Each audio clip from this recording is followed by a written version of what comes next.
non-otaku. Oh, 100%. Like, what if animators could get Right. 3 days worth of work done in like 30 minute, seconds? yeah. Yeah, exactly.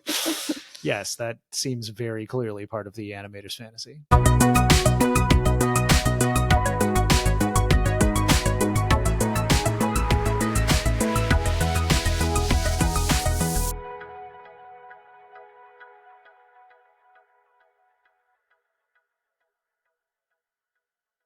Konnichiwa, I am your host Mayu for 2am Otaku. In this podcast, we talk all about anime, manga, movies, music, and history through a distinct perspectives. As a born and raised Japanese non-otaku, that's me, and an American anime fan, Cisco. That's me.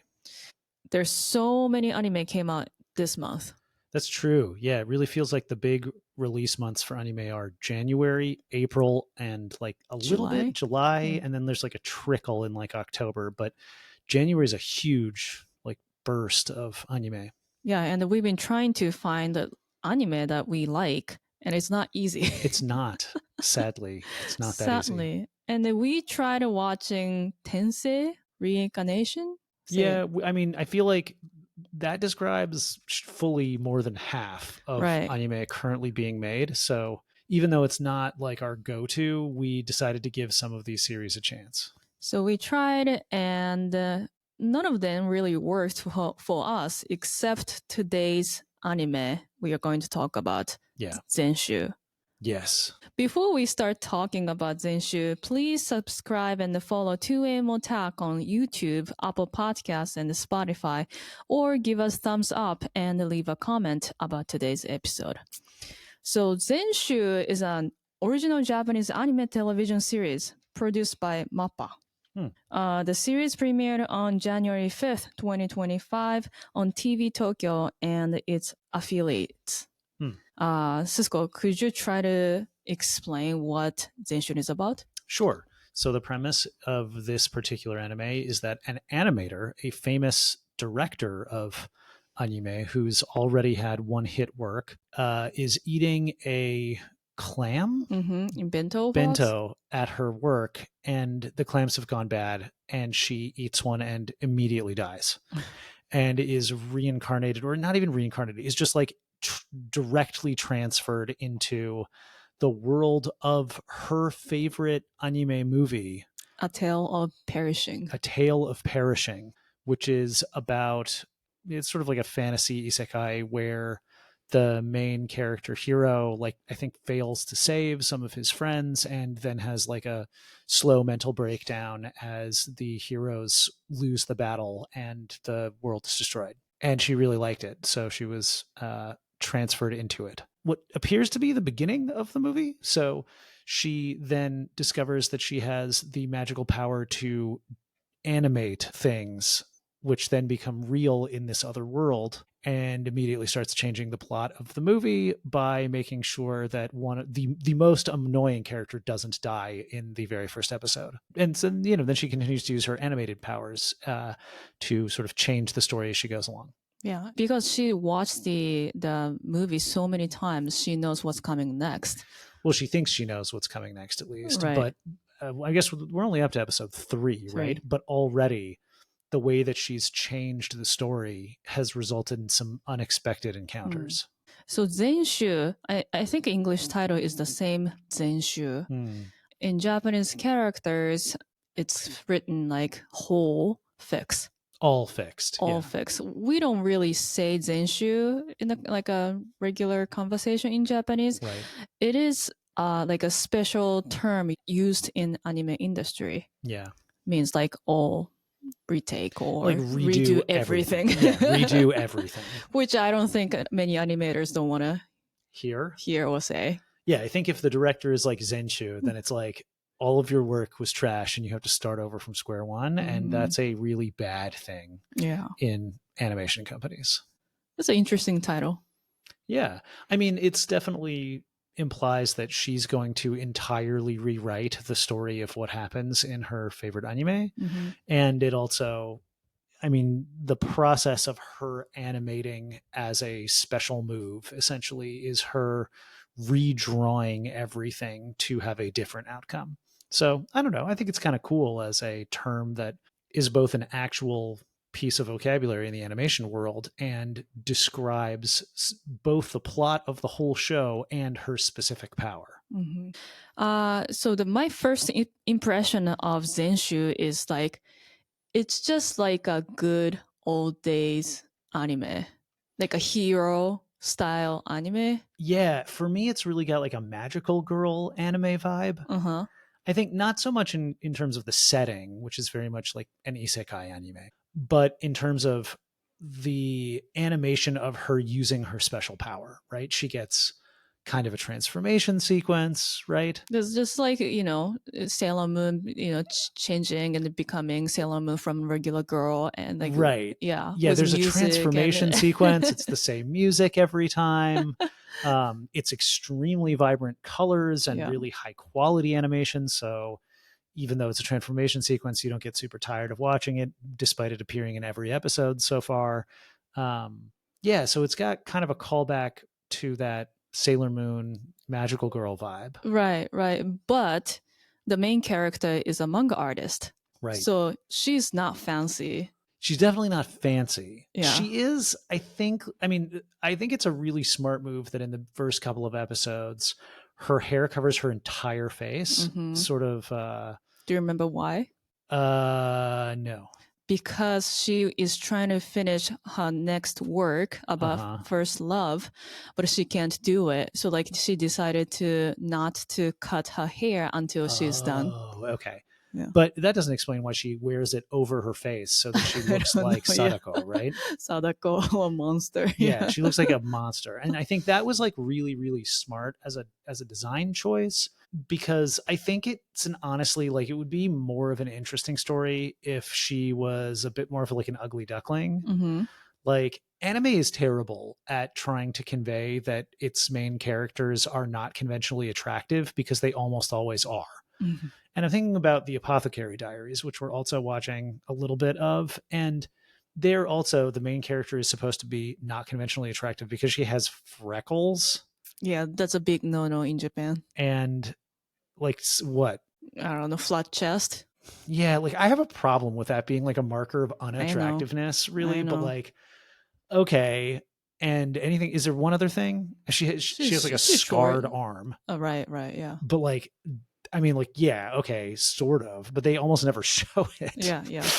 I mean, every once in a while you'll get an anime that has unattractive characters in it, but they're not the main character. And I think like they could have afforded to make the main character of this anime be like just slightly more plain. As soon as her face is uncovered, you're like, oh, she's also like really pretty. I know, yeah. And that feels like just like a missed opportunity to be like, some people aren't necessarily super conventionally attractive, and that doesn't mean they're not like powerful and like good people and interesting and everything else. So on the one hand, I accept it. Like, it's an anime. They're going to have to make the main character look hot. But at the same time, there's part of me that's like, I think they needed it for the transformation scene, because like most of the time her face is covered. Right. But like when she's like having the more, the transforming, they get like some facial close-ups. Right.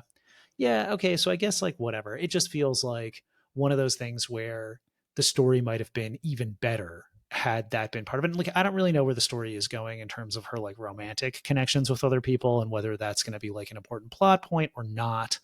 But I wouldn't say I was disappointed. It's fine the way it is. But also, there's part of me that has like a hard time believing some of the setup, because it's like, yeah, but then like you're, I don't know.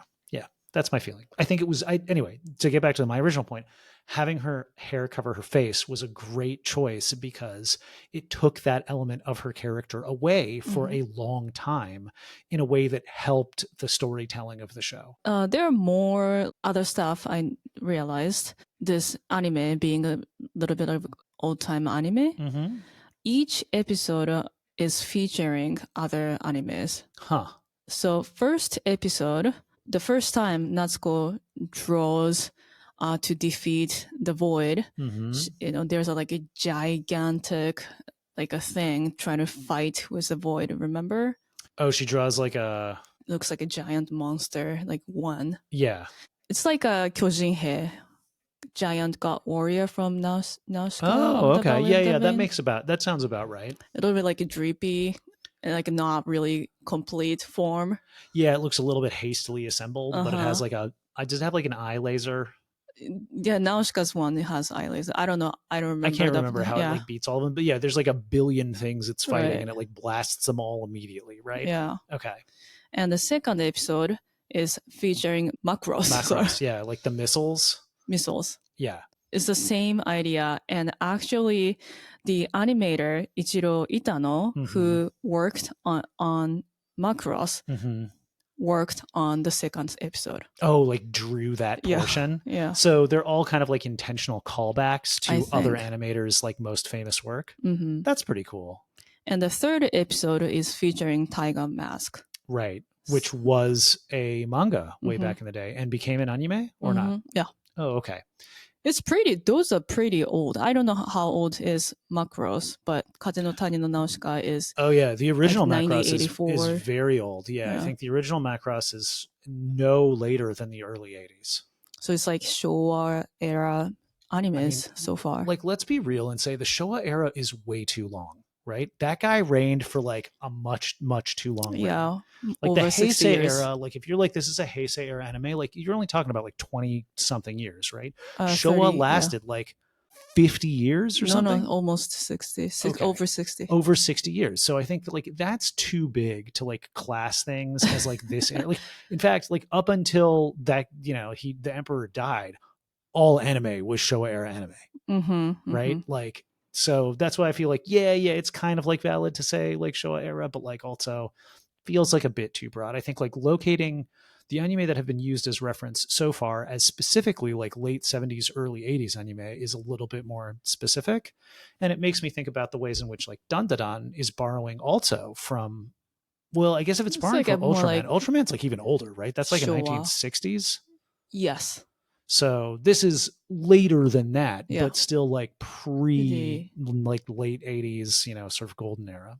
Also, I noticed the fighting scene music sounds like classic. Yeah, that's true. You know, fighting like anime scenes. Yeah, it does. It really feels a bit out of place in the rest of like the manga setting, which I guess is sort of part of the theme, right? That like she isn't from their world and the solutions she conjures are not the solutions you would expect from that world's setting, right? Like she hasn't drawn any magic happening yet. It's always like a giant mecha or like a pro wrestler or like a bunch of missiles. Like, wait, what? You know, like none of those things belong in the world that she's been teleported to.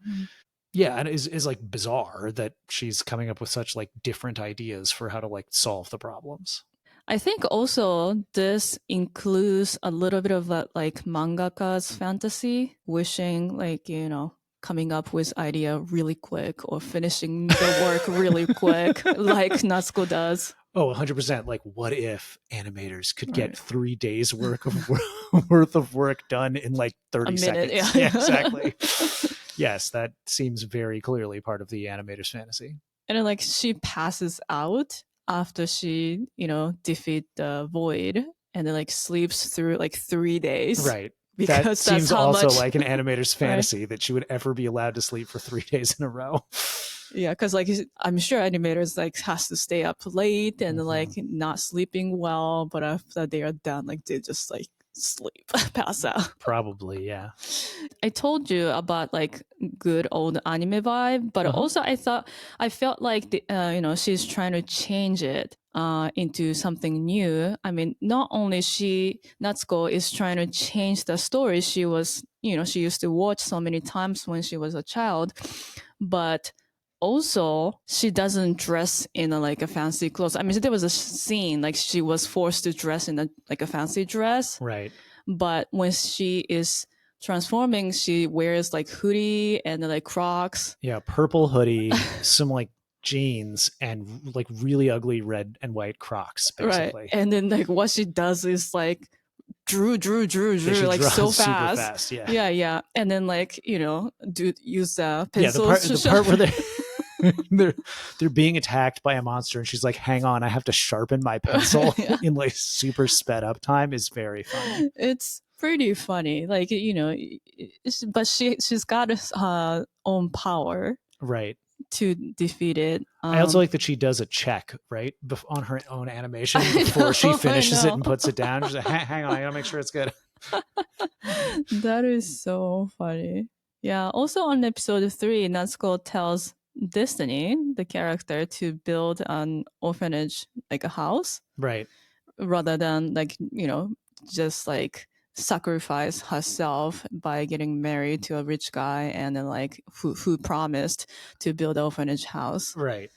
Which is like she changing the story by saving others in the anime, but also I think she's like, you don't have to be, because you're a woman, you don't have to marry. Right. Right. Right. For like that kind of reason. Also, the character's the daughter of the mayor and seems pretty rich on her own. That's true. Yeah, it seems like it's unclear whether that's her trying to fix what she perceived to be a plot hole, or whether it is really her trying to sort of update her own favorite anime by giving it a more modern sensibility, or both. But yeah, I think that part's cool too. Yeah. I noticed like one voice actor, Baobabu. High Priestess Baobab or something like that. She has a book which tells you like what's going to happen if Void like kind of future, takes she has over. like a book of prophecy. Yeah, and then she played a voice for O Baba-sama in Nausicaa. Oh, okay. Yeah.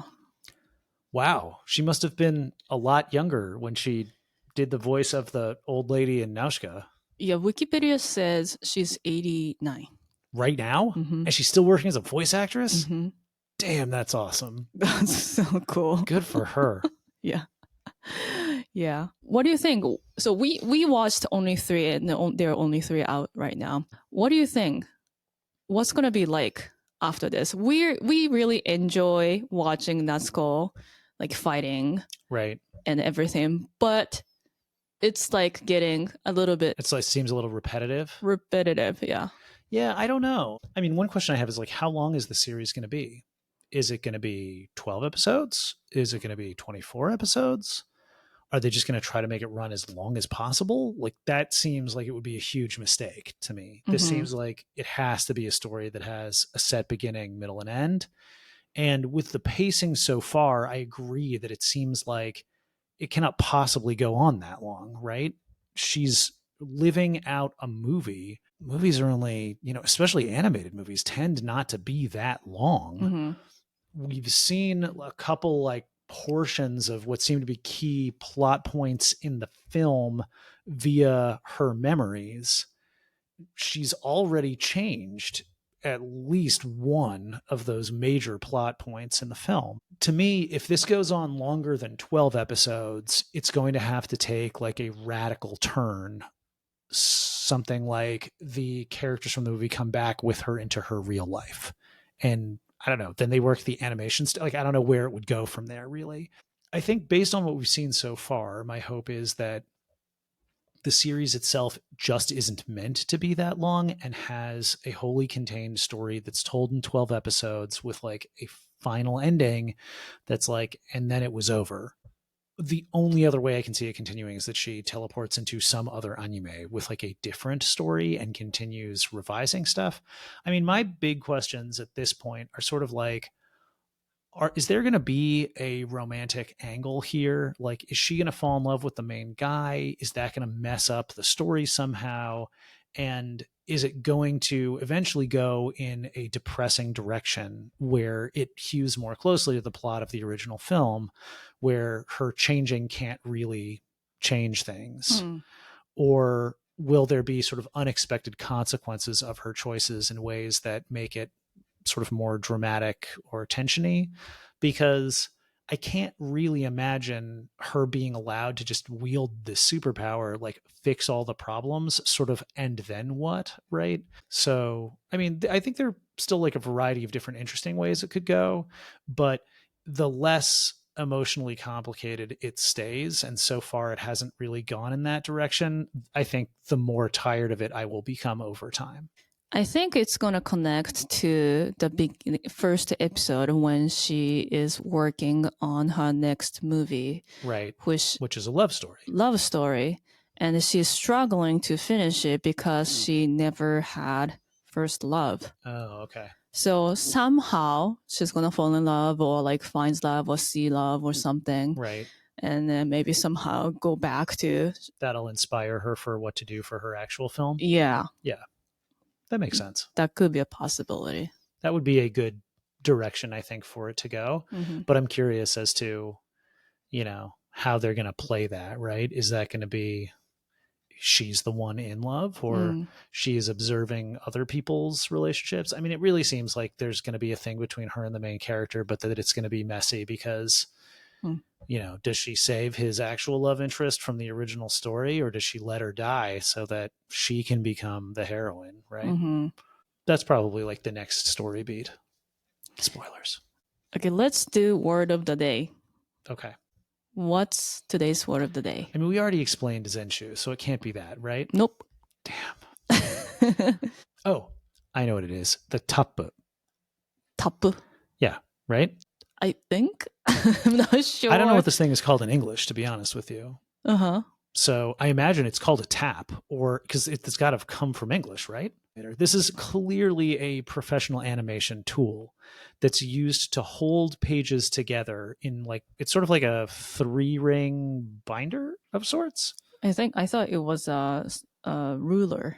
It's like a ruler, but I'm pretty sure it's the piece that holds the pages you're animating together at the top, so that you can flip through them and see what the animation will look like when it's done. Mm-hmm. And that's her magic item.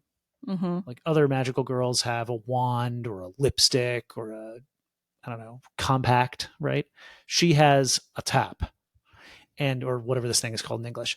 And it sort of looks like it's going to be a fan. I keep expecting it to be a hand fan that she can open, but you can't open it. No. Because all it does is hold pages together. Yeah. So I think that thing, I mean, I don't know how to translate it actually, but I think that thing is the word of the day, to understand what that is and why it's her special power thing.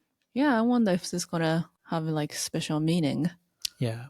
The only other words of the day I can think of are words that I don't actually think need to be words of the day, because anyone listening to this podcast already knows what they are. So Isekai would be another good one, because that's what's going on in the show. But everybody knows what an Isekai is, I think. Yeah? Is there a recognizable word? Yeah, anime? I think it's entered English, at least among anime and manga fans, because there are so many Isekai anime. So too many. In fact, way too many.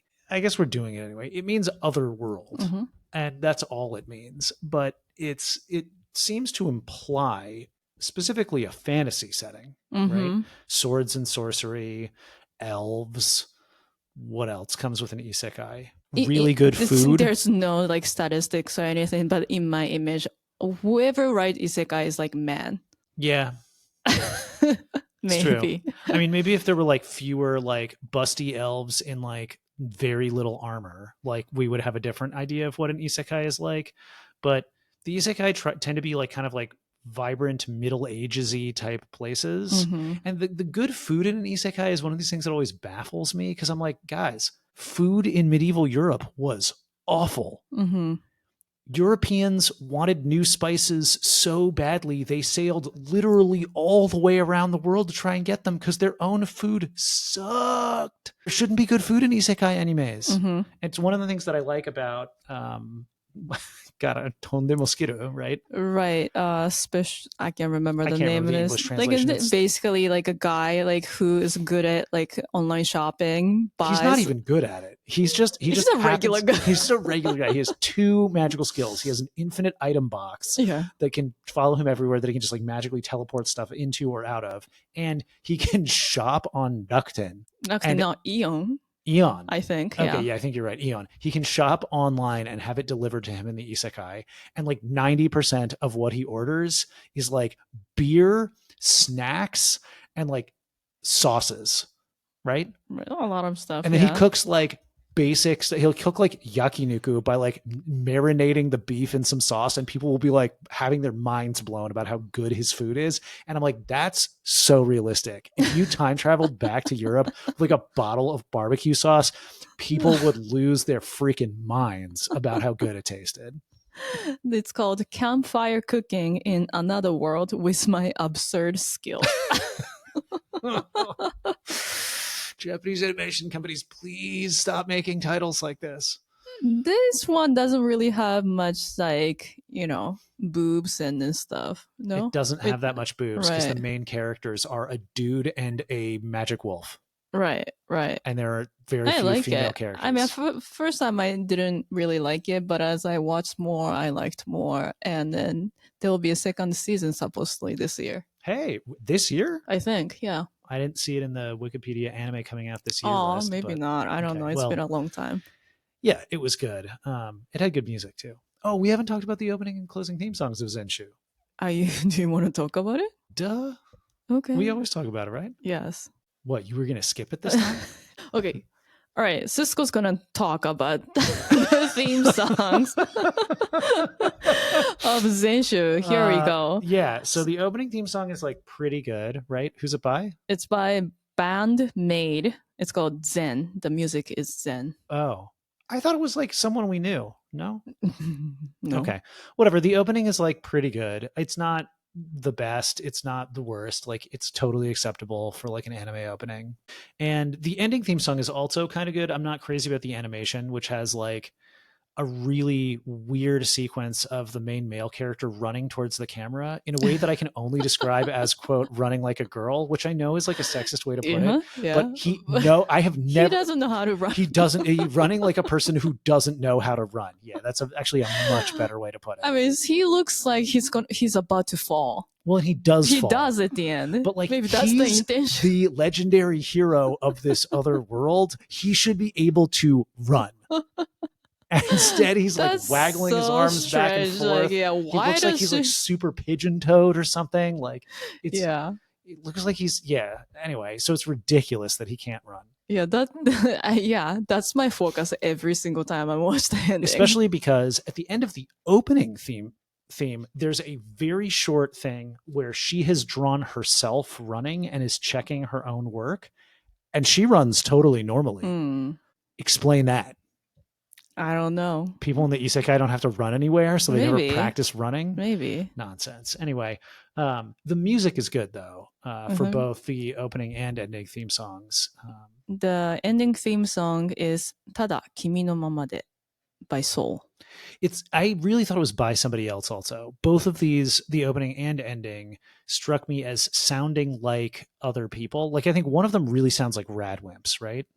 Is that I think that's the closing. The closing is like pulling hard from like Radwimps influences, and the opening, I can't remember who it reminds me of. In a good way. Like both are like pretty like standard, but like solid. I think I have to listen more. Songs. Okay. Yeah. All right. Well, that's my thoughts. All right. Anything else you'd like to add? No, I just I guess again, this is one of the better Isekai animes, and the conceit of having it be about an animator brings like another level to it and really fits with like our watching habits, given that we've already seen, what was the other one we watched most recently?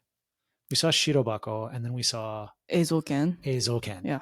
And so now here's another anime that's really about animators. And so like in a way it strikes me as like the way Hollywood really likes to make movies about Hollywood, right? We're like seeing like a lot of anime and manga about anime or manga artists, but I respect that. At least they're drawing what they know, and it's a neat twist on what you see in most other isekai anime. So I like it. Thank you so much for listening to this week's episode. If you liked this week's episode, please give us 5 stars on Spotify and Apple Podcasts, or like and leave a comment on YouTube. Make sure to subscribe and follow 2AM Otak and 3AM Otak. It'll keep us making more fun episodes. See you next time for more 2AM Otak.